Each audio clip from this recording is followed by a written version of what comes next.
Jemi në truke dhe sekrete, Eralda, edhe besoj që të gjitha nënat sot duan të dinë disa truke të vogla se si mund të lehtësojnë procesin e gjithëdhënies. Është shumë i rëndësishëm, besoj është i rëndësishëm, i bukur, magjik, po aq sa edhe ndonjëherë i dhimbshëm fizikisht, por edhe emocionalisht. Po spartëm është shumë i frikshëm për shumë mamushe, sepse nuk është i frikshëm në vështirësinë se nuk din ta menaxhojnë bebin. Është i frikshëm sepse në shumicën e rasteve nuk kanë informacionet e duhura se çfarë po ndodh me trupin e tyre dhe çfarë po ndodh emocionalisht me ato.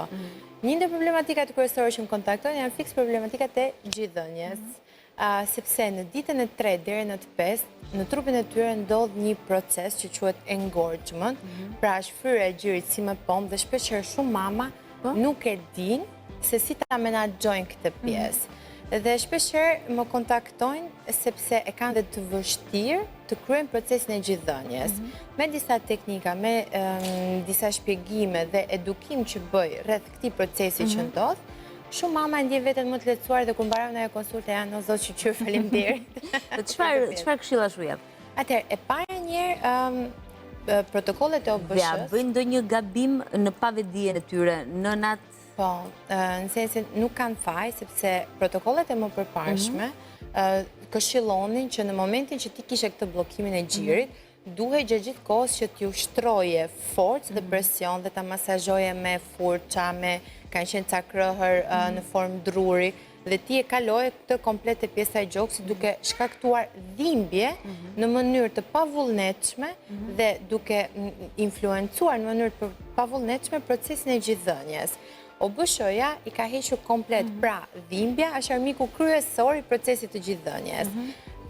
Këshillohet bëhet masazh shumë i lehtë dhe këshillohet që kontakti skin to skin edhe fillimi i procesit të gjithëdhënies të jetë i menjëhershëm. Kjo është këshilla e parë dhe kryesore që ne u japim mamave sipas guideline-eve të OBSH-s që janë updateuar në vitin 2023-2024. Pra, unë gjithmonë ju a them, do ta përdor. Pra duhet ta vënë në gjithë sapo të lindin, ëh? Sapo të lindin, po. Kontakti skin to skin është shumë i rëndësishëm. Ne kemi thënë dhe më herët që ajo ora e artë ose golden hour është ora më e rëndësishme si për mamin si për bebin, sepse është ora e parë e jetës.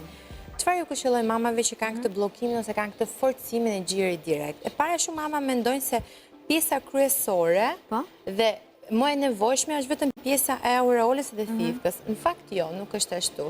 Gjiri është komplet dhe poshtë sqetullës.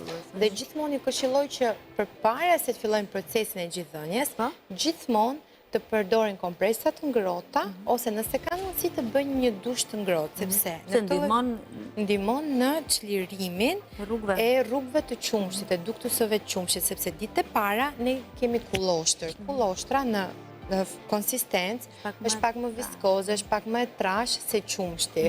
Edhe në ngjyrë po ta dalloni vjen si e verdhë. Dhe gjithmonë i këshilloj mamave që të bëjnë masazhin e limfodrenazhit, pra të kujdesen për komplet nyjet limfatike të trupit. Po, a mundet që ta bëjnë vetë këtë masazh? Unë u mësoj që ta bëjnë vetë, sepse është shumë e rëndësishme që ato ta mësojnë ta bëjnë vetë, sepse është kujdesi parë ndaj vetes.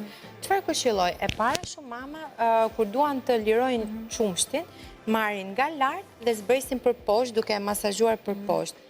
Në fakt është e kundërta. Pra ne duhet të vim nga lart dhe të vim nga poshtë, do me thënë nga pjesa e thithkës, të vim drejt qafës. Këtu, të pjesa e klavikulës, ne kemi një nyje limfatike që ndikon drejt për drejt në procesin e gjithëdhënies. Te kjo pjesa këtu është një si pjesë e butë, mund të dallojmë. Unë ja këshilloj mamave gjithmonë që ta gjejnë vetë, sepse është kjo pjesa e klavikulës, është kocka këtu, po bravo Iva, dhe pak si për kockës kemi një si tip grope, si tip hendeku. Këtu, po t'i bëjmë, po, e gjete? Këtu këshillohet të bëjmë 5 masazhe ose 5 rrotullime, 5 deri në 10, aq sa mami ta ndjet të nevojshme. Sepse shumë mama fillon dhe ndihet një lloj lehtësie, pra arrin që ta kuptojnë nënat që po bëjnë masazhin e dur. Po, duke u munduar domethënë që t'japin gjë, kanë pozicionimin e dur dhe nuk e favorizojnë. Dhe duke shkaktuar një farë ngërçit e pjesa e qafës, kjo nuk i ndihmon absolutisht ato në procesin e gjithëdhënies, sepse ti duhet të jesh komode që bebi ta tashohet mirë me gjirin.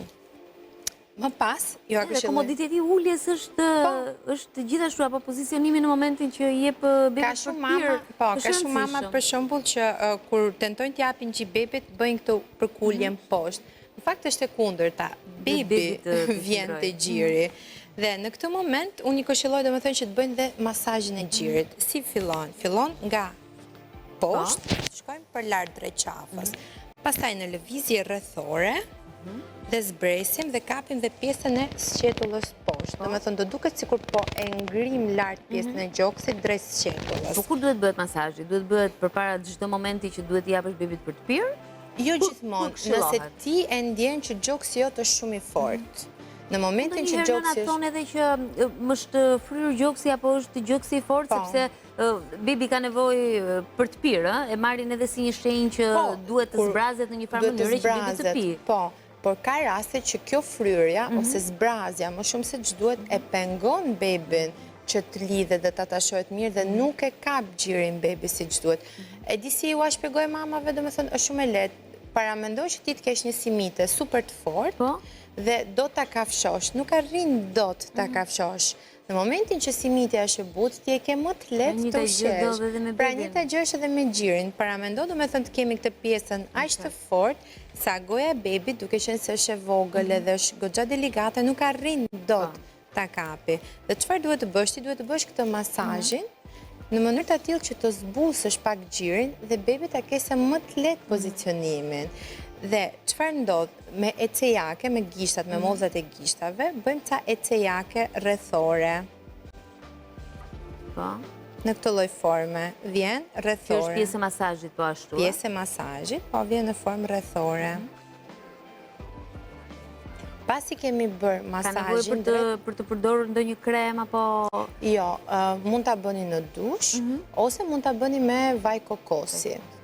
Po, nëse jep më pas duhet ta heqin para se t'i japin bebit për të pirë, prandaj unë e këshilloj që ta bëjnë gjithmonë në dush, sepse në atë moment je direkt gati për të ushqyer bebin. Ndërsa nëse ti përdor vajra, pastaj je detyruar gjithsesi ta lash dhe ta pastrosh. Në mënyrë të tillë që bebi të ushqehet pak më mirë. Në momentin që bën këto lëvizjet, shumë mama më thonë që po prekim ca kokra. Mos u friksoni, sepse ato janë thjesht duktuse të qumshtit, janë ato kanalet e qumshtit që janë mbushur me qumësht. Në momentin që ti e bën këtë lëvizjen, pra ti po i aktivizon. Pastaj me pjesën e gishtave bëjmë formë rrethore. Dhe vjen, pra, do bëjmë si masazh në formë rrethore. Randa, kur bëhet ky proces, edhe procesi i masazhit, bëhet në ditët e para të jetës së bebit kur duhet të filloj të mësoj edhe të pije dhe të kapi gjirin, apo duhet bëhet edhe pas disa muajsh nëse kjo i lehtëson nënat, apo nëse kanë shumë qumësht edhe kanë nevojë nëse nënat ndjejnë siklet, për relaks të gjirit. Sepse ndonjëherë gjatë natës nuk arrin dot ta ushqejnë bebin dhe kur zgjohen mëngjes i kanë totalisht gjitet e ndosur dhe të fryrë. Kjo nuk jep komoditet as mamit, por nga ana tjetër nuk jep komoditet as bebit për të ushqyer. Dhe në këtë moment, ky masazhi i gjirit që ne e këshillojmë është kyç në lehtësimin e tendosjes dhe sikletit që mami përjeton dhe nga ana tjetër dhe në lehtësimin e procesit të gjithëdhënies së bebit. Pra mund ta bësh nëse bebi është 6 muajsh, mund ta bësh nëse bebi është 2 muajsh, mund ta bësh ditë e para direkt pas lindjes. Zakonisht pjesa dërmuese e mamusheve e bëjnë 3 deri në 5 ditë e para pas lindjes, sepse atëherë kanë këtë sikletin, këtë fryrën, këtë tendosjen, që vjen edhe nga fakti që kanë kulloshtër. Pastaj, gradualisht kur bëhet kalimi nga kulloshtër në qumësht, fillon dhe lehtësohet dhe gjiri, dhe kanë krijuar dhe mami dhe bebi një harmoni me njëri tjetrin që kuptojnë se kur është procesi më ideal për gjithëdhënie. Por, a ndikon gjithashtu edhe ushqimi në këtë proces, ushqimi i nënës flasë, pra ka ushqime që ndoshta në një farë mënyrë mund të stimulojnë qumshin e gjirit, edhe mund të jetë më i lehtë edhe procesi i gjithëdhënies, apo bëjmë edhe gabime të tilla që ti duhet të hash, ti duhet të ushqehesh, kështu duhet të vi qumshti që ti të ushqesh bebin, edhe ndoshta ndonjëherë mund të shkaktojmë edhe ndonjë problematikë të padëshiruar. Unë nuk jam me idenë të hash sa më shumë që të vi qumshti. Gjithëdhënia është kërkesë ofertë. Pra, sa më shumë të ushqehet bebi, aq më shumë do marrë truri mesazhe dhe sinjale që trupi jo duhet prodhoj më shumë qumësht, sepse bebe jote kanë nevojë për më shumë qumësht. Janë një kategori ushqime që ndihmojnë në shtimin e sasisë së qumshtit. Tërshëra, për shembull, ujë, hidratimi është thelbësor dhe është kyç. Se ka një nevojë nënat në momentin që i japin bebit për të pirë, kanë patjetër një nevojë në atë moment për të pirë. Qumshti i gjirit prodhohet nga gjaku i tyre. Pra, në atë moment që gjiri fillon e formohet, pra qumshti për të rritur krijesën e tyre fillon e formohet, e gjithë kjo merret nga gjaku i nënës. Dhe duke qenë se ulet vëllimi i gjakut, mami vetë instinktivisht ka nevojë për më shumë ujë. Dhe do me thënë, edhe mamat habiten sepse thonë, si ka mundësi, s'ta e vendos në gjë, mua më pijet ujë dhe kam nevojë të kem një shishe me ujë. Mos u shqetësoni, një shishe ujë me vete. Gjatë gjithë kohës. Ama është proces shumë i bukur, është shumë magjik. Mendosh se si trupi e prodhon, se si shkon më pas te bebi, se si është ushqimi kryesor për të. Është trupi femrës edhe mënyra se si trupi femrës vendoset në dispozicion totalisht të bebit është komplet magjike. Dhe mendoj se është një ndër dhuratat më të bukura që Zoti mund të ketë krijuar për femrën. E vërtet shumë. Mirë, nëse do të flasim për gjithëdhënien edhe për procese të tjera lehtësuese, cilat do të jenë disa prej atyre këshillave që do t'u japësh nënave veç masazhit, sikur se thamë që është shumë i rëndësishëm, por gjithashtu edhe për pozicionimin që hera herës ato duhet jenë të mbështetura. Atëherë duhet jenë shumë komode, pra pjesa e shpatullave duhet jetë totalisht e mbështetur, dhe ndonjëherë unë i këshilloj që të jenë dhe në pozicion gjysmë shtrirë, sepse barku i bebit duhet të puthitet me barkun e tyre dhe duhet të jenë totalisht komode dhe mos të ndjejnë stres ose dhimbje gjatë gjithë dhënjes, në mënyrë të tillë që procesi gjithëdhënies të jetë sa më i lehtë që të jetë i mundur. Nga ana tjetër, pozicionimi i mirë i mamit e ndihmon bebin që ta kapi më mirë gjirin. Pra, nëse unë jam në këtë lloj forme skiç, nuk e kam as të mundur ta shikoj se si po e pozicionoj bebin. Ama nëse unë jam e shtrirë, kam një fushpamje të lirë, kam mundësi që ta shikoj dhe ta komandoj dhe bebin, dhe kam mundësi dhe ta ndihmoj bebin që të pozicionoj dhe të lidhet sa më mirë me gjirin tim dhe të ushqehet sa më mirë për veten e tij. A këshillon që bebit të jepet për të pirë shtrirë? Pra dhe nëna të jetë shtrirë, edhe bebi të jetë shtrirë? Varet.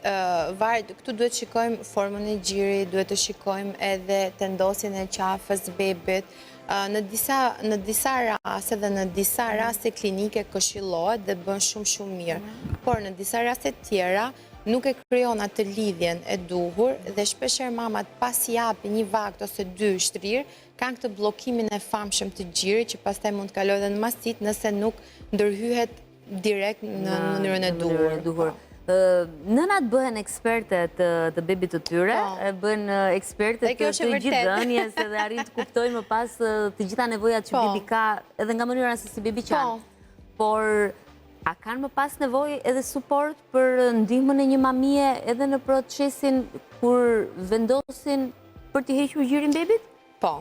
Çfarë ndodh nga praktika, pra çfarë ke vënë re? Po, kam goxha kontakte dhe kërkesa nga mamushet për këtë pjesë, sepse ndonjëherë, domethënë largimi ose ndërprerja e gjithëdhënies bëhet shumë e vështirë dhe bëhet shumë impenjative, si për bebin, si për mamin, si nga ana emocionale, po dhe nga ana fizike dhe praktike. Mos e zauroj që s'kemi mundësi ta trajtojmë një ditë tjetër, sepse besoj që ka këshilla pafund për të ndarë dhe shumë nevojë për të gjitha nënat që janë atë hezitimin për ta hequr apo jo gjirin edhe për të larguar bebin nga ky proces, edhe do të kemi mundësi që të diskutojmë javën e ardhshme, besoj sërish me Eraldën. Faleminderit shumë. E të falenderojmë besoj edhe të gjitha mamushat që na ndjekin. Eraldën e gjeni gjithashtu edhe në Instagram në faqen e saj Mamusha. Ne do të shkëputemi tani sepse do t'i lëmë linjën Departamentit të Aktualitetit me edicionin informativ të orës 12 dhe me njëherë më pas do të jemi sërish me pjesën e dytë programit edhe me të tjerë të ftuar dhe të tjera momente të bukura.